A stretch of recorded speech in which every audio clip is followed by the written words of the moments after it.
Well, welcome everyone to Two Q's with Lisa Ward. I am your host, and today our guest is Miss Kelly. So, Kelly, why don't you go ahead and introduce yourself? Thank you so much for having me on the show, Lisa. My name is Kelly Poquiz Burke. I'm an executive coach, podcast host, and speaker, and the founder and CEO of Slay, which is an executive coaching and leadership development company. I'm so excited to be here. So happy to share my story. What inspired me to start my company is in 2020, I was diagnosed with breast cancer while I was pregnant with my daughter right before the pandemic broke out. And so, in that experience, I just learned what was so important to me in life and the importance of prioritizing your personal and professional life and making sure that there was a lot of alignment and that they supported one another. And I'm really on a mission to help high performers courageously develop their careers and become the fearless leaders that they were meant to be. That's awesome. And I didn't realize they breast cancer. What a diagnosis to have. Yeah. Man, were you able to do, and this is getting way too personal, way too quick. Okay. Treatments? Like what was the treatment like being pregnant? Yeah. So because of the pandemic and being pregnant, I had one plan and then it got all mixed up due to the pandemic. So I was able to have a mastectomy while I was pregnant. And luckily, we were able to do some additional testing on the tumor, and I didn't have to do chemotherapy. So, That's good. because of the pandemic, my doctors basically were like, we don't want to suppress your immune system, and we don't know what's going to happen. When I walked into my surgery, it was an empty hospital. It looked like a zombie apocalypse, and no one could even come with me because Yeah. we were, all on, stay-at-home orders, lockdown. So it was a really scary time, but through God's grace and just finding the grit and the passion and my own purpose, I was able to make it through. So I'm very, very grateful to be here today. Yeah, me too. And you look fantastic. I Oh, mean, thank you. holy cow. Wow. Wow, wow, wow. Yeah, I didn't see that on LinkedIn. I didn't go that far back on your page to see all of that, if you even posted that. Um, well, now back to regular scheduling here. I ask everyone the same two questions, and your Yeah. first one is, what do you want that you don't already have? What do I want that I don't already have? This is funny because I actually posted this on my LinkedIn, but in a different way. It was asking the question of like, what would make you happy, or what would make you more successful? Lisa, I've had such a unique life experience. I got diagnosed with cancer at the age of 30. And so um, I it was a blessing in disguise because I got to see my whole life flash before me in the in, when I was 30 years old. And so it made me think through like what was truly urgent and important in my life. And number one, it was spending time with my family. Number two, it was taking care of my health. And three, it was having the freedom and flexibility to do things I love. And so if I think through, like, what do I want that I don't have yet, it would probably tie back to my purpose. It's like I want people to feel that they can live their most authentic life. And in sharing my story, I want to help them get unstuck. Awesome. Yeah, I see a lot of that. Just within networking and helping clients and not knowing where to start. So what the second question is, what's holding you back from achieving that? So what's the barrier, I guess, for you to get in front of more people Yeah, potentially? absolutely. I think at first, because I started my company in the middle of last year, at first it was fear, just putting myself out there and saying, I had grown a wonderful career in marketing up until that point, and being able to put that aside and say, I'm not going to do that anymore because I've found something that means so much more to me, that energizes me, and that, allows me to help other people. And being able to walk away from my old identity and put myself out there and say, this is what I'm doing now. And, talk to my friends, my family about like, hey, I'm starting my own business. I'm carving out my own path. I'm going to share my story. It was really scary to, like, the fear was what held me back for so long, because I felt like I wasn't good enough. I felt like, who the heck wants to listen to me? Who even needs to hear this? So I had so many elements of self-doubt. And I think as I've gone through this process of building a business and putting myself out there and creating value for other people, I realize that you can still be afraid, but you still have to take it one step at a time. You can still move through the fear. You don't have to be stuck. Mm-hmm. Yeah. Dan, I don't think it's fear necessarily. I feel like there's always got to be a little bit of, I don't know, to keep us going. Because if we're Yeah, comfortable, we might get complacent and then there is no growth. totally, totally. There's no For me, challenge. it was a complete, like, blow up of my life, where I reach burnout, and I'm, with my daughter and asking her, like, how can I be a better mommy? And I just, I'd beaten cancer. And so, like, I have a healthy daughter. And she tells me, don't leave us. And it was this realization that the thing that I was working towards, the thing that I thought was quote unquote success, was actually not what I truly wanted for myself. I wanted to spend time with my family. I wanted to find flexibility so that I could, juggle both an ambitious career and have a loving and beautiful relationship with my daughter. And so that was really my wake up call in life, and my really my motivation to, hey, I got to go figure out a different path for myself. Mm-hmm. Wow. Yeah, if you keep talking about your daughter, it's like, oh man, I might get teary-eyed. But what an amazing like awareness that it took your daughter to say, no, stay here Yeah. versus just treatment in general. I mean, I figured that would have been the wake-up call in itself, but no, it was having growing the family and having the family. Yeah, I think coming out of, treatment, and getting deemed cancer free, I thought, okay, now that's done. I'm just going to put that in a box, and I'm going to, like, work as hard as I can to get back on track and get promoted and all that stuff, and do as much as I can. So there was really this urgency that I felt in life, but it was on the wrong, I was like on the wrong treadmill.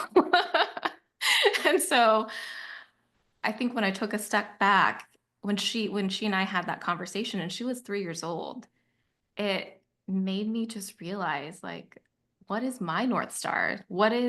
How do I define success? Not what society just handed to me as the formula for success, Mm-hmm. but how can I define that for myself? How do I live out my values? And how do I build a business that reflects that? And so that's what I would love for people to realize, is that you might feel like you're stuck, but you have all the power in the world to make a change and to get yourself out of that situation. Yeah, I think step one is just recognizing that you are stuck. Yeah. And then it's the where do I get started from here? What would you say success is? Like what does that mean for you now? Yeah. How I've defined it is having the freedom and flexibility to do work that I love. And, you know, freedom and flexibility because I want to be there for the moments that matter most in my family and in my life, but doing work that I love because I want to help people become, better leaders. And so if I can tie my work to that and help people navigate careers with courage, then to me, that's success. That's awesome. Yeah, helping others. Oh, so much. How was that transition from going from a W-2 role to, okay, now I have to go find my paycheck? Yeah. Did you like financially prepare or did you just say, "Meh, I'm done. Here's my 2 weeks"? Yeah, no, there was a lot of preparation involved, and I was the breadwinner for our family. So it was a big Oh, wow. decision to make a change and make a move. And so I would say about 6 months out, I was really feeling burnt out. I didn't want to just move from one thing to another and find myself in a similar situation. So I knew that at this point in time, I'd just beaten cancer in the pandemic. I had like gotten promoted 3 times. I was, you know, living on paper what I thought was success, what I thought was going to make me happy, but I was running on fumes because there was no gas in the tank to keep going. So I came home from a trip and spoke with my husband and said, "Hey, I need a break. And I know that this is going to be a change for our family, but if there's," and he was fully supportive. He was like, "Let's plan for it. We will, save up." And initially, um, it was just supposed to be 6 months. No. Yeah. So I had every intention of going back into, being a W-2 employee and like just picking back up, after I took a nice long break. But, around month 3, I started to feel just this itch of what can I do to really change? I have this opportunity to make a change, to make a pivot. And what can I do that would really fulfill me, but also be able to provide for our family? And I found coaching because I also have a podcast about careers. It's called Career Slay. And I interviewed people who loved what they did for a living. I asked them, how did they get there and what did they learn along the way?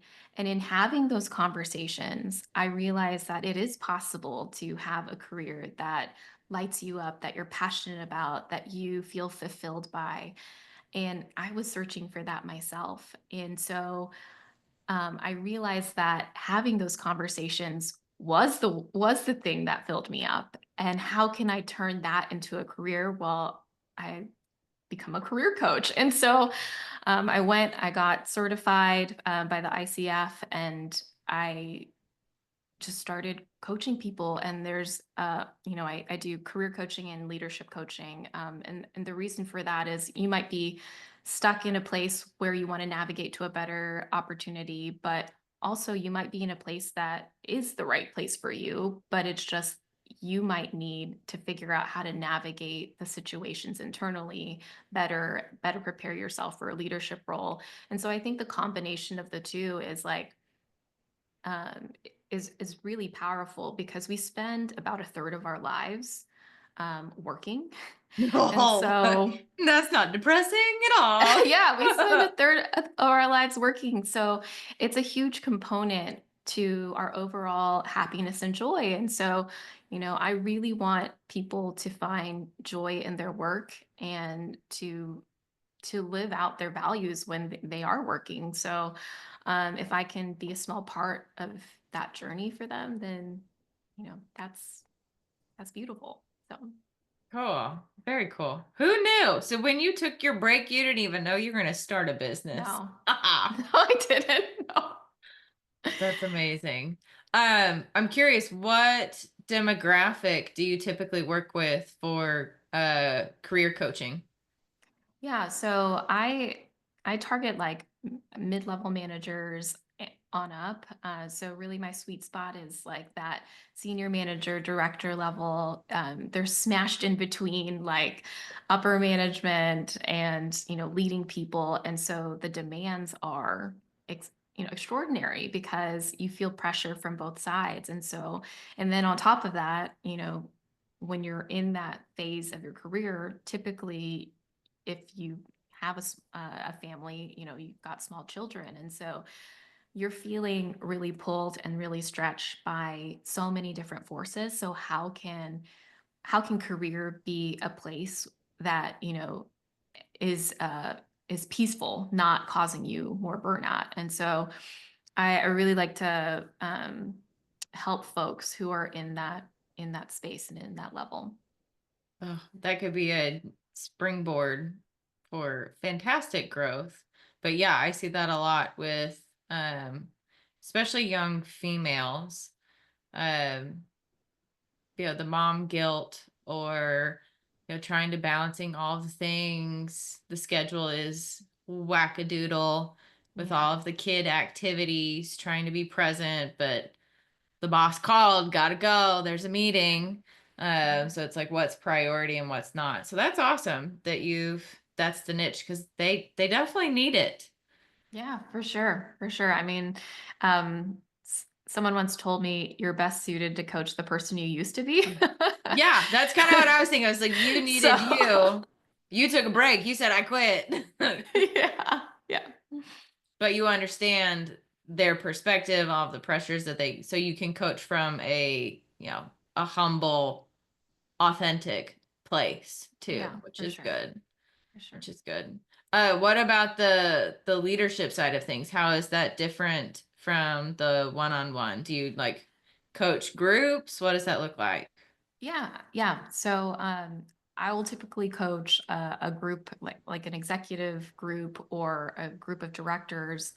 Um, and as you move up in leadership, things become more lonely because you're always you're the one that everybody looks to. And so what I found is that leaders don't have the headspace to kind of debrief and resort what is the priorities in their mind because they're going from meeting to meeting to meeting. So it's easy to hold all of that stuff in your head. But what coaching unlocks is it helps you transform as a leader because through that process of asking powerful questions and evoking awareness, you can really facilitate extraordinary growth because you're taking the time to restore yourself and pour into yourself. And I really like to see myself as a guide. Um, some people might question, like, how can you coach executives if you've never been in their shoes? Well, Simone Biles needs a coach, and her coach wasn't an Olympian. Yeah. So I think there's value in having a person and a partner to help you sort through all of the priorities, all of the strategic priorities, and really understand, like, how are you showing up as a leader? How are you showing up for your team? How can you take care of yourself better? Uh, Coaching doesn't just affect, one aspect of your life. I think there's almost a flywheel effect where if you're improving improving your work life balance, that like the other parts of your life are going to benefit from it. So, and I found in my own life that in me becoming a coach, it's actually made me a better parent instead of me just telling my daughter, who's 4 now, and it's impossible to tell her what to do. Uh, now I ask questions and I'm like, what do you think would be the best route to take? What would be a better decision than the one that you made? So it's Mhm. like I found myself more compassionate as a parent as well because of what I do in coaching. Mhm. Mhm. Yeah. Uh, and absolutely. And some of the things you're talking about, leaders, I think is the same thing for business owners. They wear so many hats, and if we're not delegating correctly, the burnout comes very quickly. And it's Yeah, like, ugh, you're not going to do it right anyway, so I'll just do it myself. It's like, well, then that team member never learns. He will right. never grow, and they will never scale. Like it just, so that might be another market for you, is business owners. too. Because Absolutely, it's the absolutely. same concepts that they need to work on as, a C-suite team Yeah, needs to work on. yeah. Um, I also think too that you know, for most leaders, they get into that position because they were the star player. And so it's really difficult for a high performer to transition from being a star player to now being the coach. mhm, And so that is also what having a coach can unlock for you, because it is basically learning how do you not give the person the answer, but how do you help them grow and fulfill their greatest potential?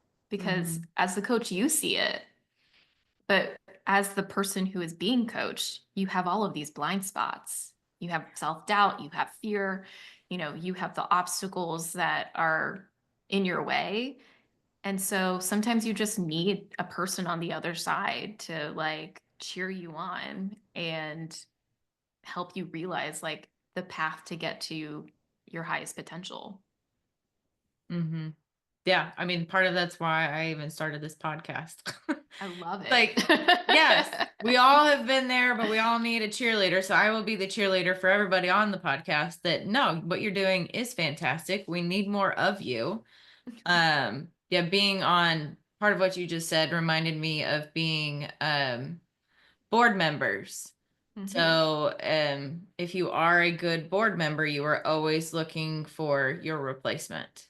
Yeah. And that can be the same thing in the corporate world. So if you're looking to move up, then you need to identify who your replacement is going to be and coach your replacement Yeah. so that corporate can say yes to you, and then you can turn around and say yes to the person that was below you.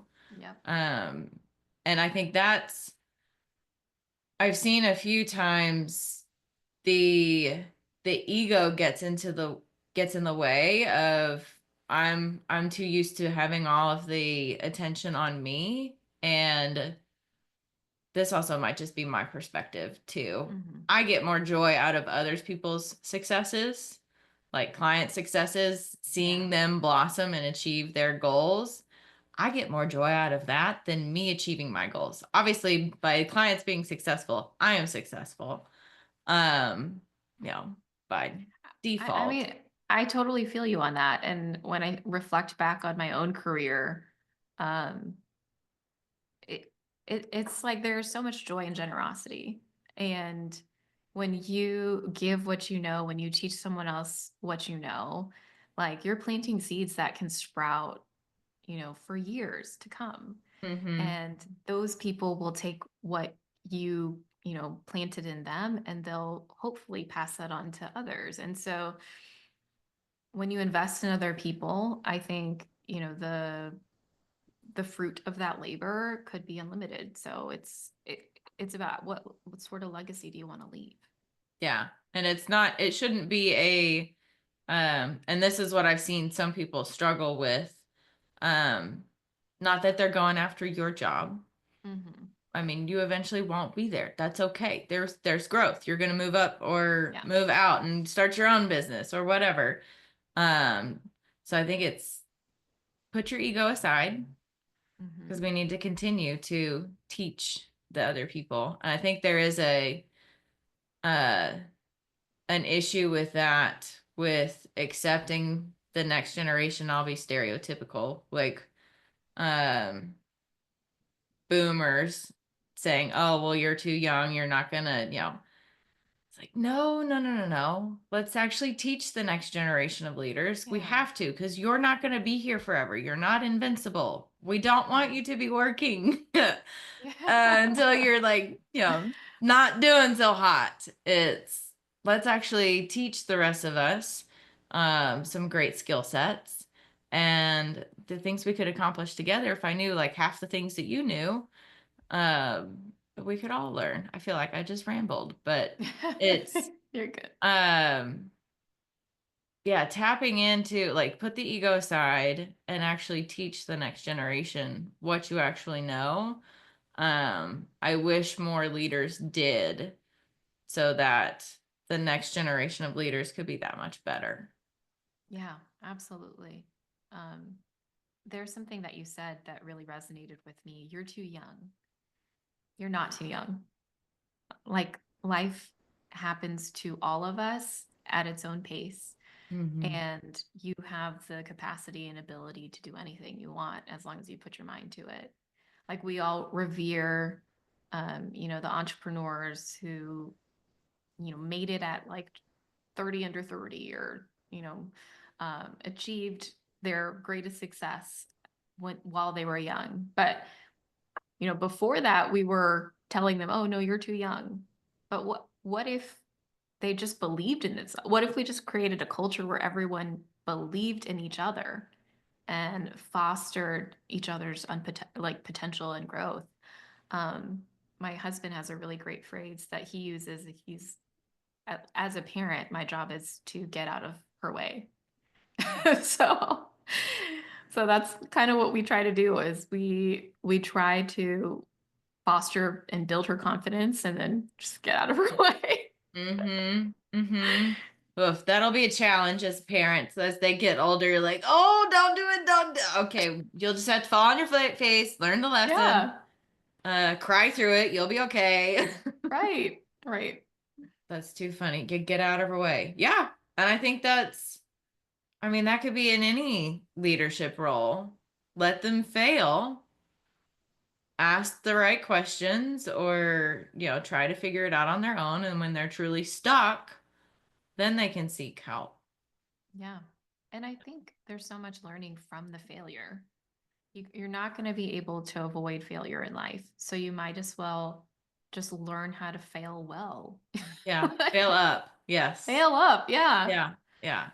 Yeah. I'm curious, with the folks that you've worked with, has there been a common thread as to why they feel like they're stuck? Like, what is the hurdle that they're trying to get over? Yeah. I think a lot of people are still struggling with burnout. COVID really changed the boundaries between work and life. And we never, as a society, reset how do we find that balance again? And so I know there's a lot of, advice on work-life balance, but I like to think of it instead of work-life balance, I like to think of it as work-life wellness. Hmm. So you're not always going to have perfect balance in your work life and your personal life. You're going to have to push harder when there's a deadline. You're going to have to show up when someone's sick. So, how can we foster just better wellness overall in our lives? And what does that mean? It means taking care of yourself first and foremost, eating well, exercising, drinking water, not um, treating your body like it's the only one you're going to have because it truly is. And if you only had one car in your life, you would you would take it to maintenance. Yeah. You wouldn't miss that. You would not let the lights come on and just ignore it. So I think people really need to recalibrate. What does it mean to be well in work and what does it mean to be well in my life? And how do you prioritize the activities and behaviors and habits that create that wellness? Because what I found when I left my job and I started working out and I started sleeping better, I started, eating well, is that I felt so much more energized. And that's what drove me into starting a business is because now that I have all this energy, I can create something new. So, um, yeah, I think the common thread of my clients is truly burnout and frustration from that burnout and feeling like I don't know how to get out of this cycle because it is just what my situation is. Hmm. And what I try to tell them is that you still have control, even if it's scary, even if it feels like the world around you um is spinning. Like you have the ability to slow yourself down. Yeah. Breathe through it. It Yeah. might feel chaotic, but you will be okay. Yeah. Yeah. Um, how do people contact you? Like if somebody's Yeah. listening, they're like, yes, oh my gosh, that's me. You can find me at careerslay.com. Feel free to book a discovery call with me. It's free. We can chat about your career or leadership issue, and I'll coach you through it. So, Awesome. Awesome. Awesome. Um, Additional question for you. So, best advice that you've received that was like biggest light bulb ever. uh, yeah, biggest light bulb ever. That's the big one. So this is just a recent conversation that I had with one of my best friends. And we were talking about starting a business. We were talking about the fear that comes with it, how you get overwhelmed by all the things that you have to do now that you're going through it, wondering where am I going to get clients, and how do I actually sell things to people. And we came to this conclusion that the stability comes from self-belief. So the stability that we were seeking in a W-2 job, in a corporate job, in anything, it's not because of you had a 9 to 5 and you had a paycheck every 2 weeks. You could still lose your job. You could still get laid off. You could, the economy, you know, does what it does, and you're screwed. So the stability that you are seeking really comes from believing in yourself, that no matter what storm you're weathering, you can get through it, that you can figure it out, that you have the resources and the support to move through the fear and get to the other side of the obstacle that you're facing. And then knowing that once you get through the obstacle, sometimes the obstacles actually end up propelling you to your next thing. And so don't be afraid of failing. Don't be afraid of falling on your face, because I think it's when, going back to that point in our conversation, it's when you have those experiences, you get the clarity that you need to figure out what path am I going to take next. So believe in yourself. The stability comes from your self-esteem. Mm-hmm. Oh, absolutely. And I think that's, as females, I think that's some one thing that our self-talk is so silly. Yeah. And it's like, okay, we teach kids that no, you can do this. You will be fine. We need to just like look in the mirror and be like, yeah, we can do this. We Yeah. will be fine. It'll be okay. Yeah. That's amazing. It goes back to, basically what you just said encompassed the entire episode. It's amazing. Like nice little snippet there. Um, but yeah, it's self-talk, having the confidence to get through it. Um, and who knows what the world will, serve us Yeah. up on our plates. Cancer at 30. It's like, wow. We never know. My dad's a cancer survivor, so Oh, that's an awful C word. So we yeah. hope that, it affects way too many families. But we hope that it never does. Um, but yeah, having the confidence, just keep going. It'll be okay. Just do it. Yeah. Uh, Young lady I met with last week was, it might feel like a very weird way to get there, but she was like, looking back, it's like that's exactly what I had to do to get to where Yeah. I am today. It didn't make sense then, but Hmm. it totally makes sense now as to why my path was the path, Yeah. because it does foster and mold the leaders that you are today. I think that's why I also enjoy doing this podcast, because nobody's story is the same. Your why is completely different from her why, and all Hmm. of the other whys in the several other episodes. So awesome. Well, any other big projects that you're working on this year, or fun things that we need to know about? Still working on the podcast, so stay tuned for more episodes of Career Slay. And yeah, I do have some other exciting projects. I'm working on a personal branding workshop and some speaking engagements as well. So, but I feel like I'm really truly living my most authentic life right now, and I'm enjoying the whole ride. So. Awesome. Yay. Yay, yay. Well, any other tidbits or pieces of advice that you want to give to listeners today? I feel like, we've covered just the spectrum of life and business and the conversation. I'm curious, what's your best piece of advice for our listeners? Oh gosh. So if you're transitioning from day job to business, do your research and make sure it's the best business for you. Mm, Because I've actually coached a few households that think that they want to buy a business mm, and they've only been a W-2 their whole life. yeah, Do you fully grasp what it means to own and run a business? yeah, If you haven't worked all of the different jobs that a business needs, we might need to do our research or fill out a network so that we can phone a friend for this or phone a mhm, friend for to get this kind of answer um, for a problem.